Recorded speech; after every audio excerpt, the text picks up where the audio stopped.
নমস্কার বন্ধুরা, বাঙালির রান্নাঘরে আরও একটি নতুন ভিডিওতে আপনাদের স্বাগত জানিয়ে আজকে রান্নাবান্না আমি শুরু করছি। আজকে করব নারকেল আর পটলের একটি রেসিপি আর কচুর শাক। পটলটা এবার আমি কেটে নিচ্ছি।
বন্ধুরা, এবার নারকেলটা আমি কুড়িয়ে নিচ্ছি।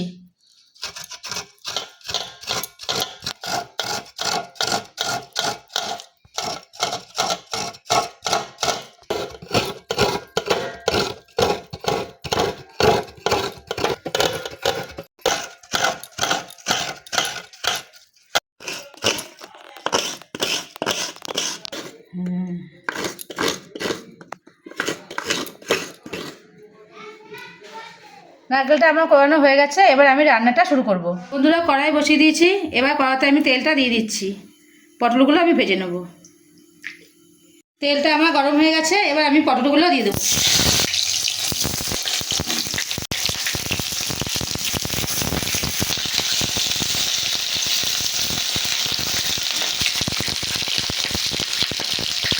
পটলের মধ্যে দিয়ে দেবো একটু লবণ, তাতে পটলটা ভালোভাবে মজে যাবে।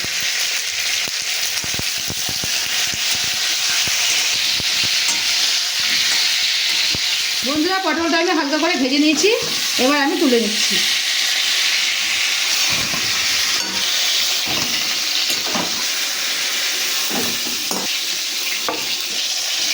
বন্ধুরা, পটলের জন্য নিয়ে নিয়েছি শুকনো লঙ্কা কাঁচা লঙ্কা মিশিয়ে, নিয়ে নিচ্ছি আদা আর গোটা জিরা।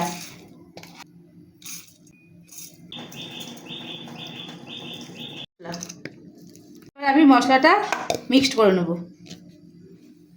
বন্ধুরা, তেলের মধ্যে আমি জিরে ফোড়ন দিয়ে দিয়েছি, এবার আমি আলুগুলো দিয়ে দেবো।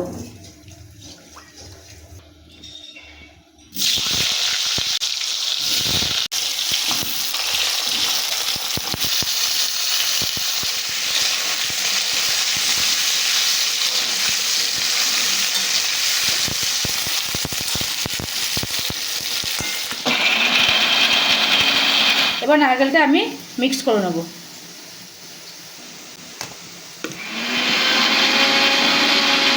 আলুটা ভাজা হয়ে গেছে, এবার মশলাটা আমি দিয়ে দিচ্ছি।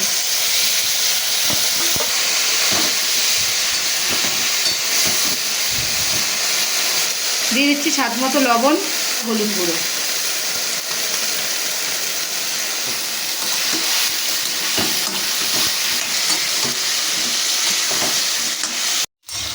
তো আলুটা আমি খুব ভালো করে কষে নিয়েছি, আর কালারটাও খুব সুন্দর হয়েছে দেখুন বন্ধুরা। এবার আমি নারকেল বাটাটা দিয়ে দেবো।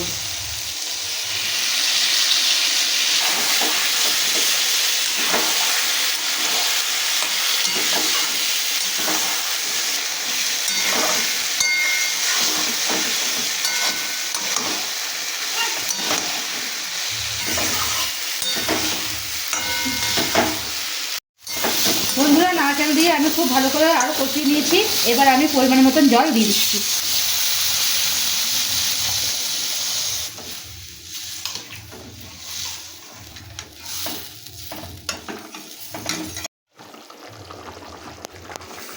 ঝোলটা আমার খুব ভালোভাবে ফুটে গেছে, এবার আমি ভেজে রাখা পটলগুলো দিয়ে দেবো।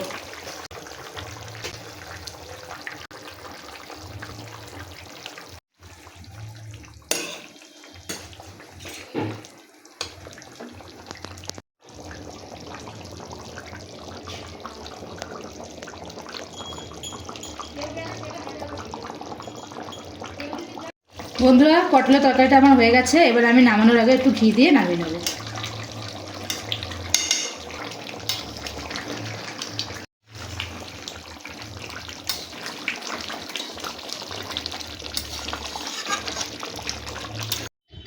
এবার তরকারিটা আমি নামিয়ে নিচ্ছি।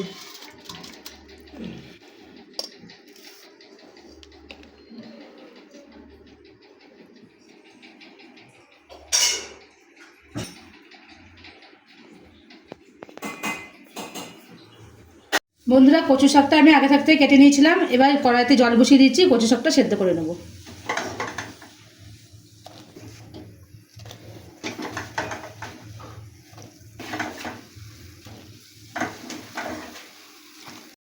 বন্ধুরা, পটলটা কাটার সময় দেখলাম পটলের খোসাগুলো বেশ সুন্দর টাটকা আছে, তাই ভাবলাম ফেলে দিয়ে লাভ নেই। পটলের খোসাটা এবার আমি ভালো করে বাটা কড়াইতে জল বসিয়ে দিয়েছি। এবার পটলের খোসাগুলো জলের মধ্যে দিয়ে দিচ্ছি, আর সঙ্গে দিয়ে দিচ্ছি কটা গোটা কাঁচা লঙ্কা, দিয়ে দিচ্ছি কালো জিরে।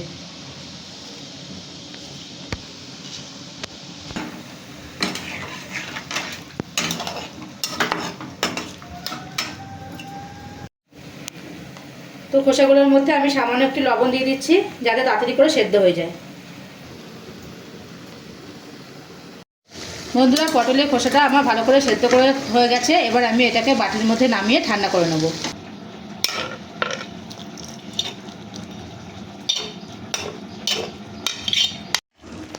বন্ধুরা, কচু শাকটা আমার সেদ্ধ হয়ে গেছে। এবার আমি এটাকে ছেঁকে নেব।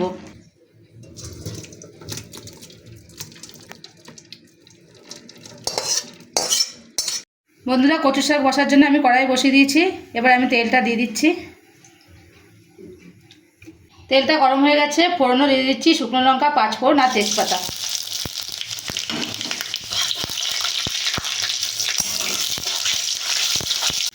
এবার দিয়ে দিচ্ছি কিছুটা সামান্য পুরানো নারকেল। রাখা কচু শাকগুলো আমি ঢেলে দিচ্ছি।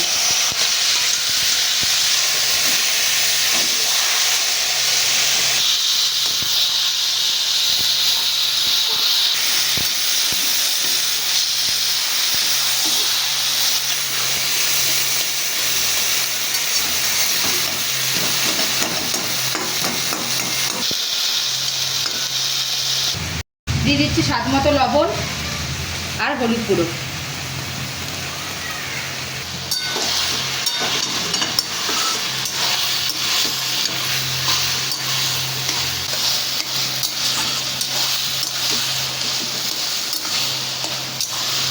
বন্ধুরা, পটলের খোসাগুলো আমি ভালো করে ঠান্ডা করে নিয়েছি। এবার এগুলোকে আমি মিক্সির মধ্যে দিয়ে দেবো।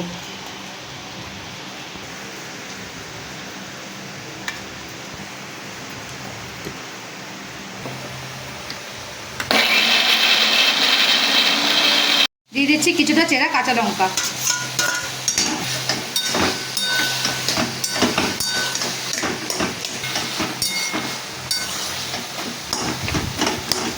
বন্ধুরা, পটলের খোসাটা আমি মিক্সিতে ভালো করে বেটে নিয়েছি। এবার আমি এটাকে কড়াইয়ের মধ্যে দিয়ে নেড়ে নেবো। কড়াইয়ের মধ্যে দিয়ে দিচ্ছি সরষের তেল।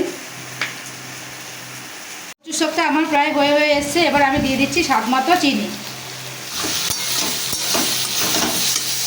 তেলটা গরম হয়ে গেছে। এবার আমি পটলের খোসাগুলোকে দিয়ে দেবো।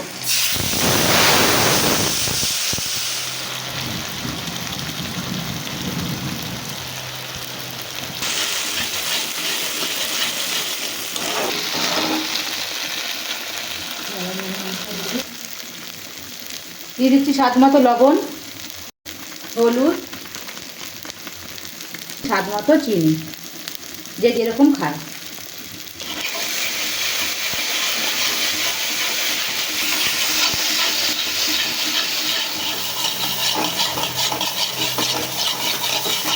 পাতা বাটাটা আমার হয়ে গেছে। এবার আমি ঢেলে নিচ্ছি।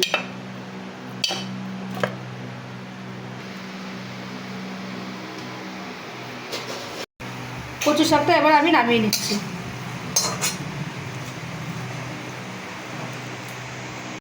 বন্ধুরা, আজকের রেসিপিগুলো যদি আপনাদের ভালো লেগে থাকে তাহলে আপনারা বাড়িতে ট্রাই করে দেখবেন। আশা করছি ভালোই লাগবে এবং ভালোই হবে।